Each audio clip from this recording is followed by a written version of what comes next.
नमस्कार मंडळी, तुम्हा सगळ्यांचं स्वागत आहे चटोरे नंदनभाभी रेसिपीजमध्ये. तर मी आज तुमच्यासोबत एक नंबर अशी रेसिपी शेअर करणार आहे जी सगळ्यांची फेवरेट असते. खुसखुशीत बाहेरून मऊ आतून अशी ही रेसिपी असते, म्हणजेच बटाटा भाजीची रेसिपी तुमच्यासोबत शेअर करणार आहे. त्यासाठी आपण ना सगळ्यात अगोदर बेसन घ्यायचे, क्वांटिटी कमी जास्त करू शकता. त्यानंतर त्यात ओवा घालायचा, मसळून झालं ना त्याच्याने स्वाद छान असा येतो. त्यानंतर त्यात चटणी, मीठ, हळद, लसणाचं पेस्ट टाकून मिक्स केलं मी सगळं.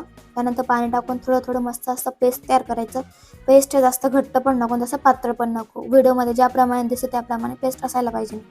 त्यानंतर आहे ना 3 बटाटे घेतले मी, त्यांना सोलून घेतलेत, म्हणजे त्यांचे साल काढून घेतलेत. तिघही बटाट्याचे मी साल काढून घेतले. त्याच्यानंतर जे चिप्स बनवायचं मशीन असतं ना, त्याने मी त्याचे चिप्स बनवून घेतलेत. असे बारीक पण नाही, जास्त जाड पण नाही. बटाटा हा आळवाच पकडायचा, उभा नाही. त्याच्यानंतर चिप्स बनवून झाले, त्याला वॉश करूयात आपण 3-4 पाण्याने. एकाच पाण्याने केलं तरी चालेल. वॉश करून झालंय, त्याला एका कपड्याने ना कोरडं करून घ्यायचं, त्यात पाणी नको असायला. कोरडं करून झालंय, त्याच्यानंतर त्यात बॅटरमध्ये टाकायचं. बॅटरमध्ये बुडवून त्यात लगे आपण तेलात सोडूया, गरम गरम तेलात. एक साईड शिजून झाली का त्याला परतवायचं. छान असा कलर चेंज झाला ना भजींचा, त्याला काढून घ्यायचं.